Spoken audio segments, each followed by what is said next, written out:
Hello Insane friends, thank you so much for watching another one of my videos. Today we're going to be rebuilding the AOD pump, and this is going to be very similar to the 4R70W pump rebuild that I did. And because it's so similar, I'm going to skip right to the assembly. If you want to see me taking it apart or doing the cleaning and inspecting of the front pump half and the stator and showing the differences between the AOD stator and the 4R70W stator, please check out the 4R70W pump rebuild video that I did. Insanely cool cars, tool reviews, and auto repair videos. And we've got a very similar rebuild kit here for the AOD pump as I had for the 4R70W pump.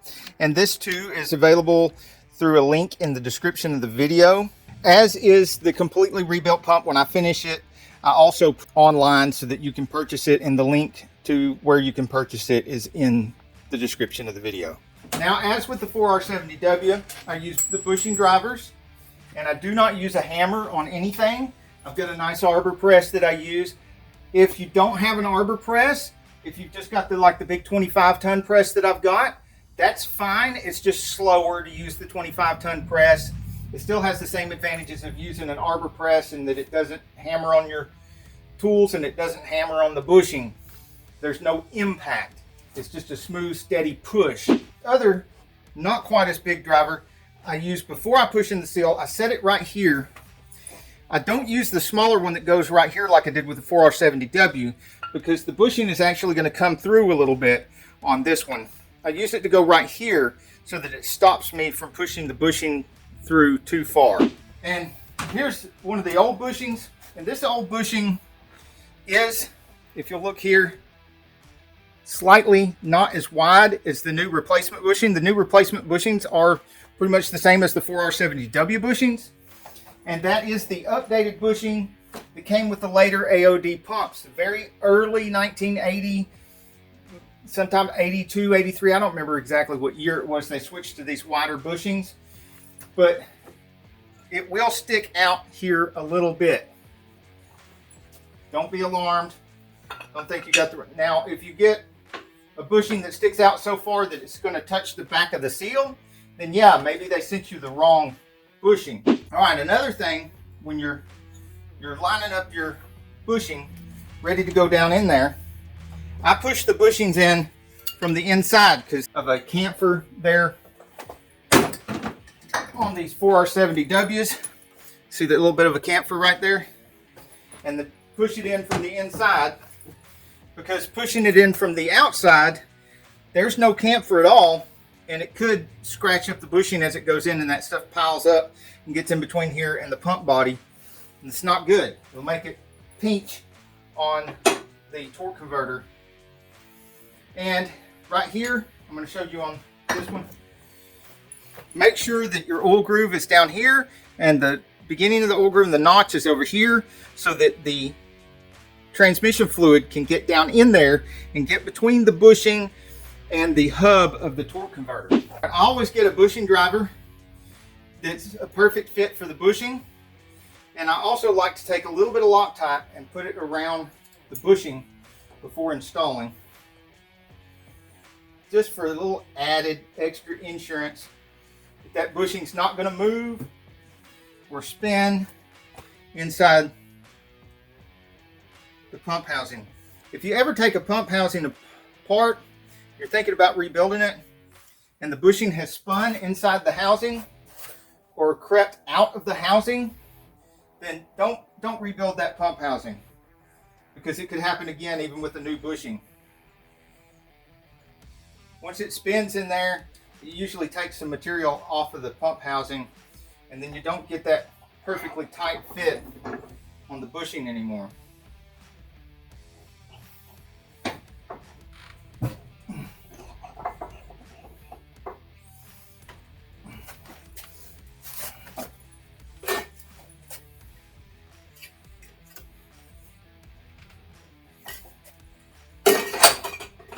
Now, when you go to install the seal, you want this dry, this outer diameter dry, or maybe some Loctite, but you don't want anything that could possibly lubricate that on the outside there.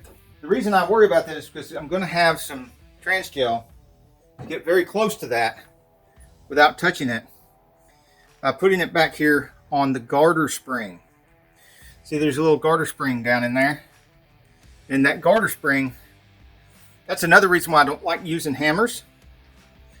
Because if you use a hammer to install your seal, then it could vibrate that garter spring and the garter spring could pop out.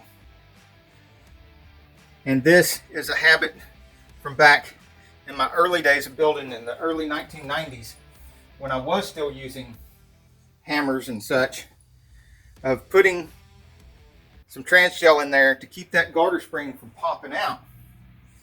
Now, even though I'm not using hammers anymore for decades, I haven't used a hammer on that, I still put this transgel or Vaseline down in here to hold that garter spring still, just out because it was a good habit I like to keep.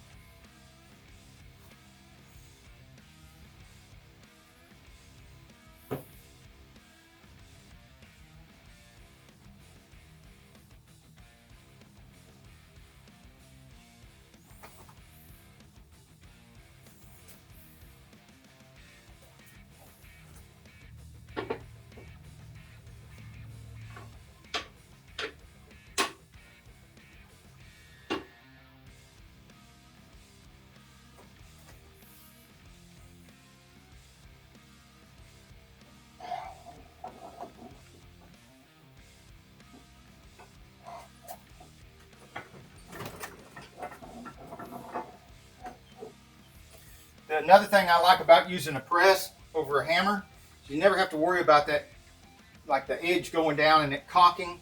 It pushes it nice and flat and straight right down in there. As long as you stack things up to hold your pump nice and straight, then you could get a nice, straight, even application.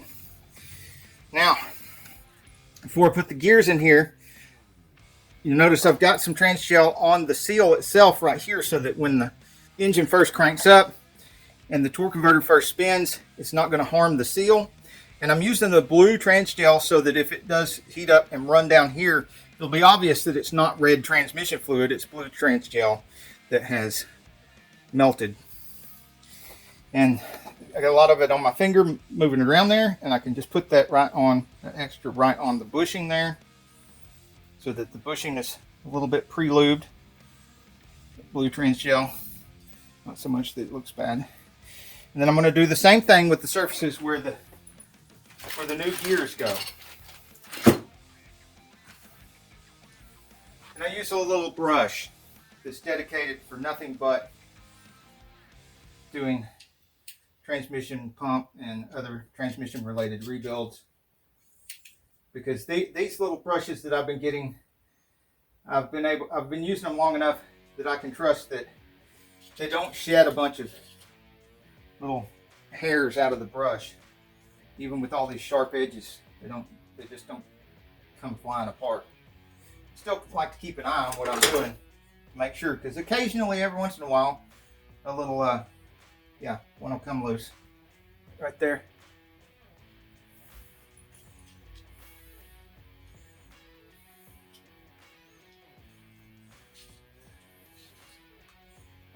And make sure that you catch those and that they don't stay in there. There's a little hair like that gets in the valve body and it will stick a valve. If it sticks your pressure regulator valve, then you may not have enough pressure. You could burn a whole transmission up. And I put the O-ring, brand new O-ring, right down there on the pump. It's already there and ready. But that's going to need to be lubed up before you install the pump.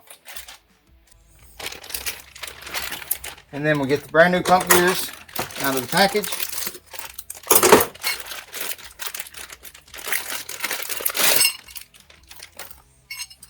And you want to find the very flat spot here, goes back towards the stator or the transmission.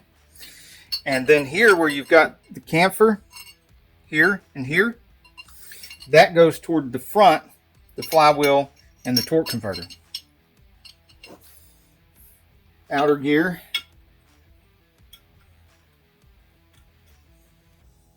Right there. You want to, confirm that it does come right up to the top edge. Because there were early on some thinner pump gears And so if you had the thinner housing that took the thinner pump gears, this would stick up. Because I don't use any of the thin pump gears. I only use the wider. I think they're 609. I think all of the ones that I have are these 609s. I don't think I have any of the thin ones to show you. They didn't use them very long. And then, of course, you just put the stator in here and bolt it on, and you're done. Because it's a crescent pump. They're other than the direction, you know, you don't want that in the front. As long as you have the flat edge to the back, then it's almost dummy proof. Thank you so much for watching my video. It is 100 degrees today, so I'm getting out of the garage. Till the next video. Thank you, thank you, thank you. If you subscribe right now, I'll show you one of the biggest rats in the world.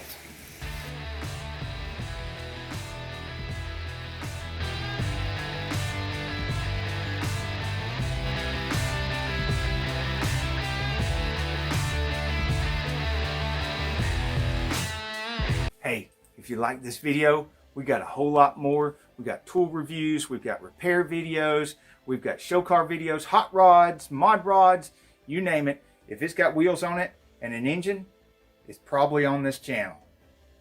So subscribe, like, and binge watch Saneauto. Binge watch Saneauto.